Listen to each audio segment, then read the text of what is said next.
What's going on, guys, and welcome back to another episode of Career Mode. This is episode number 129, and we are starting today's episode off in the World Cup with England. Yes, Russia 2018 has finally begun, and as you can see by my group, Bulgaria, Australia and Cameroon, that is who we've been drawn with England. Of course, we're managing England. England came into us for the first time ever on YouTube during this season and offered us the job, and of course we jumped at the chance to take it.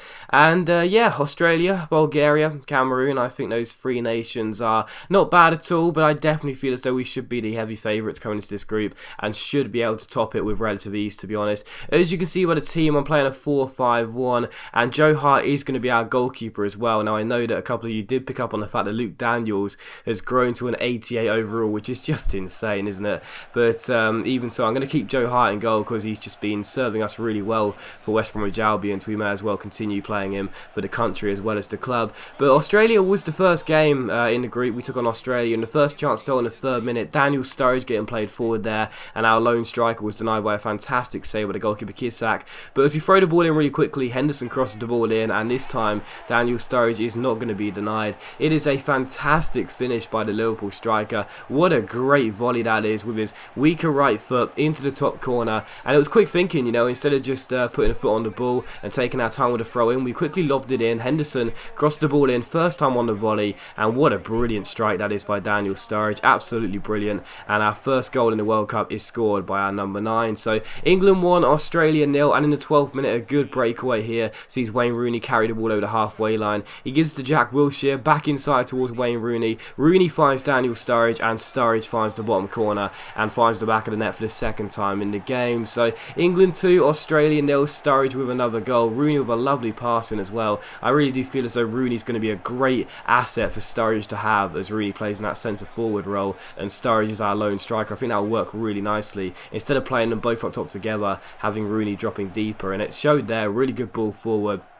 And Sturridge just could not miss. So England 2, Australia 0, and in the 34th minute a lovely ball forward gets got onto by Daniel Sturridge, and as he goes down left hand side here, he's getting his shirt tugged. The challenge is made by the Australia defender, and the referee gives a penalty at 2-0. So I have to say, actually, I watched it back on the replay. At first I was almost certain that Luke De Vere was guilty of some terrible foul play, but as I watched it back, there was a little shirt tug there, and as the challenge gets made, yes, he makes contact with Sturridge, but he does win the ball, and I thought that penalty was quite debatable personally. I can see why the referee gave it, but for me, I would have said fair challenge, but that's just me. Still, penalty to England regardless, that's the main thing. The referee gave it, and Wayne Rooney, our captain, is going to take most of our set pieces, but as Sturridge was on a hat-trick, as I always do, I let the player that was on 2 goals, looking to try and get a hat-trick, I give him the penalty, and it is going to be Sturridge against the goalkeeper. He's already got the better of him 2 times. Can he make it 3 times? The charm. Sturridge against the goalkeeper, of course he's going to score. You barely ever miss penalties nowadays in FIFA, and there's another one for you. So England 3, Australia 0, and Daniel Sturridge has a hat-trick in 39 minutes. So what a competition this guy could have. He could be leaving with the golden boot if everything goes to plan, because he has had a fantastic start here. 40 minutes in, already a hat-trick to his name. So Sturridge makes it 3-0 there. It's Daniel Sturridge 3, Australia 0, and we're off to a perfect start here in the first half. And just before half time, Sterling's on the ball for us here and carries over the halfway line, picks out Sturridge.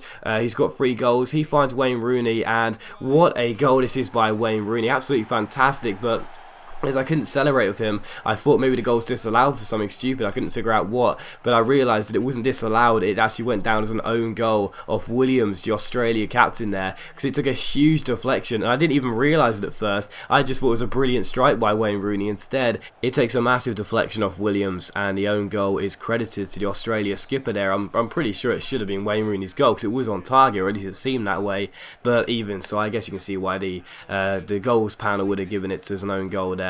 And there it is. So England 4, Australia 0, and from kick-off it was just too easy. I mean, Australia gave the ball away straight away. We just made mincemeat of them in the first half, and Wilshere rounded the last man, but his shot was well saved by the goalkeeper. Had my finishing been better there, it would have, and really it should have been 5-0. But in the 59th minute we're through again here. Raheem Sterling going down his left-hand side, terrorising the fullback, keeping on going, swinging in across. Wayne Rooney had a goal taken off him in the first half, and he's not going to score here unfortunately either. Really good save by the goalkeeper, and it's still 4 4-0. But in the 64th minute here, Jordan Henderson plays the ball through towards Raheem Sterling here. He fake shots around his man and keeps on going and shoots, and it goes just wide and behind for a goal kick. So we were looking for the 5th goal, looking to get ourselves another goal on the score sheet here. But Australia, well, they were doing just about enough to make sure they wouldn't concede 5. However, in the 76th minute here, Danny Welbeck off the bench is on the ball, and he finds Leighton Baines also off the bench. The substitutes combine as Welbeck goes down his left-hand side, cuts it through towards Wayne Rooney, takes it around his man, and finally Wayne Rooney has a goal to his name. And this time there's no way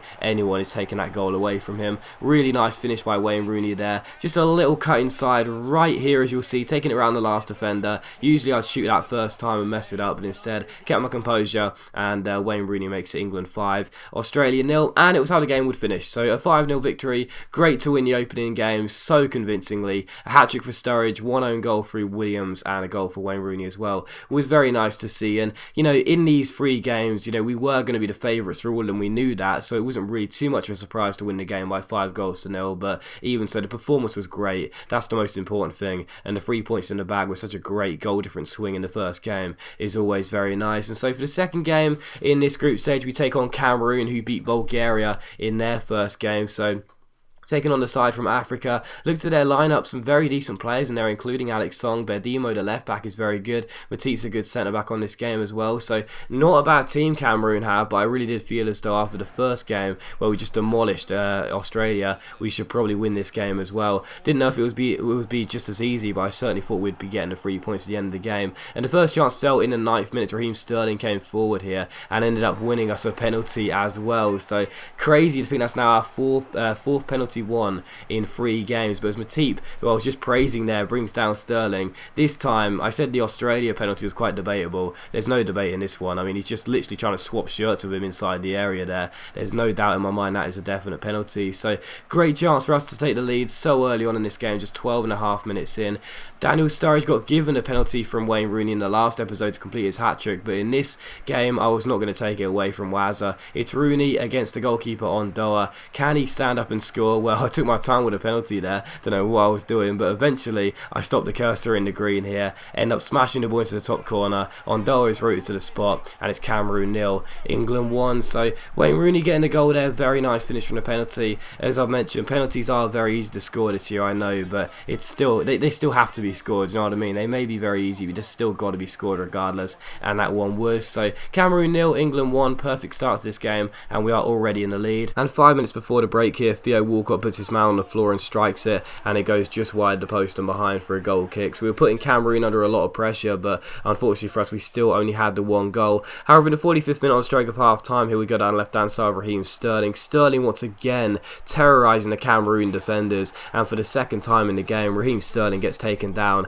and again the referee's pointing to the spot. So 5 penalties awarded in 3 games. That's just absolutely insane, isn't it? I know penalties are really soft this year, but that is still ridiculous. But again, is this one a penalty? Well, I think so. There's not much contact, but the defender doesn't make any contact with the ball. He does take Sterling down, so again, I'd probably say it has to be a penalty in my opinion. But again, maybe some referees would say Sterling made the most of it, but for me, that's a definite penalty. Rooney's going to stand up and take it. Can he make it 2 from 2? Of course he can. He goes to the opposite corner, but it's the same result. Ondoa dives to his right. Wayne Rooney goes to Ondoa's left, and it's Cameroon 0, England 2. So both goals coming from the spot. It's never really nice to know that you're relying on penalties to get the job done, but the fact of the matter is we were just controlling this game with accurate passing and just waiting for the killer moment to go forward into the box, and you know, both times we did, we won penalties from it. So it's not like Cameroon were playing better and they were just hard done by those penalty decisions. We were playing much better, and in the 50th minute here, 5 minutes after the restart, it showed that in all its glory, because Sturridge Berbat's been round his man and ended up finessing the ball into the corner and making it Cameroon 0, England 3. So another goal for Daniel Sturridge. That's his 4th in 2 games. What a fantastic start he's having to this World Cup tournament there. Really nice finish, lovely little Berbat spin, and once he was inside on his stronger left foot, you're going to put your house on Daniel Sturridge to finish that, and you will not be losing it. So Cameroon 0, England 3, and in the 90th minute here, as they get the ball away, we go on the break. Sturridge lets the ball run through his legs here. Cameroon have pushed a few too many bodies forward here. It's a good chance here. Sturridge has a man in support if he needs him, but he keeps going himself, and he ends up finding the bottom corner as well. So 5 goals in 2 games for Sturridge, a lovely goal as well. He had Wayne Rooney running with him, but he didn't need him. Lovely finish. Rooney celebrates. Cameroon 0, England 4. And that is how the game would finish as well. So 2 for Rooney from the spot, 2 for Daniel Sturridge as well, and a very convincing victory here by 4-0. And after that game, that did actually put us through to the knockout stages, because you'll see the table in just a moment's time, because Bulgaria, who we're facing here, lost both of their games, and Cameroon and Australia both had 3 points. They would be facing each other in the last game and the third game, which means that only one of those teams can finish on 6 points, which we currently have, and obviously Bulgaria, the max they can get is beating us by in getting 3 points. So we are already guaranteed to finish as group winners, because unless Cameroon and Australia had a bit of match fixing going on, for some reason one of them let the other one win by 10 or 15 goals, we were always going to be going through, because our goal difference was so superior. So it was good to know we were, well, mathematically we weren't guaranteed a top of the table finish, but let's be honest, we were. So there you go. It's good to know we were through regardless, and the fact of the matter is we knew we were going to be finishing group winners, even if it wasn't mathematically seen as that way. But still, as you can see, I rested my entire side for the game, made 11 changes, and apologies for not showing the Bulgaria team, completely forgot all about it, was a little bit tired and pressed X a bit too quickly. And yes, you would have seen that right, do not adjust your computer screen. I did have Andy Carroll starting at centre back. Why? Because I wanted to make 11 changes, and Carroll was the we only had one centre back after Jones and Smalling, and that was Corker who started. So the only other logical choice was to play Carrot centre back, because he's 6'3", and I thought maybe his strength will help there, but still bit of a position change for him. But I didn't think it was going to matter, to be honest, and 24 minutes in it didn't seem that way either. Danny Welbeck opening the score in there, getting played forward and putting the ball past the goalkeeper and making it 1-0. So perfect start, 1-0 up already in this game. And just a few minutes later here, Bulgaria get the ball away. Jay Rodriguez wins it back for us here and plays through Danny Welbeck. He's already got 1 goal. Can he get his 2nd goal of the game? Unfortunately not. Great save by the goalkeeper. It comes to Rodriguez though. He keeps the chance alive and crosses the ball in. And now Welbeck has his 2nd goal of the game. Nice little recovery there from Jay Rodriguez to win us the ball back. Crosses the ball in, and Danny Welbeck makes it England 2, Bulgaria 0. So it's great to know that in this England team, just like for West Bromwich Albion, whatever striker I play up front, we're probably going to score quite a few goals. So Welbeck makes it England 2, Bulgaria 0. However, in the 45th minute there was to be some sad news, as Leighton Baines played his corner to the edge of the area. Chamberlain struck it was blocked, and as Barkley went for the header, he stays down, and unfortunately for us, he has sprained his knee, or his ankle, I can't remember now, and he'll be out for 4 weeks. So Ross Barkley is going to miss the rest of the tournament. It's not a huge blow, as he's not a first team player in this squad, but it's still a bit of a shame regardless, because you never like to see players getting injured. But this is exactly why I made 11 changes for this game, because it was meaningless and I didn't want to see anyone get injured. In the end, Henderson has to come on, Barkley goes off, and that's exactly why I made those 11 changes. I was not prepared to see a first 11 player get injured, and yeah, Barkley's tournament is sadly over. But in the 69th minute, Bulgaria did almost score the first goal against us in this tournament, but the shot went into the side netting and behind.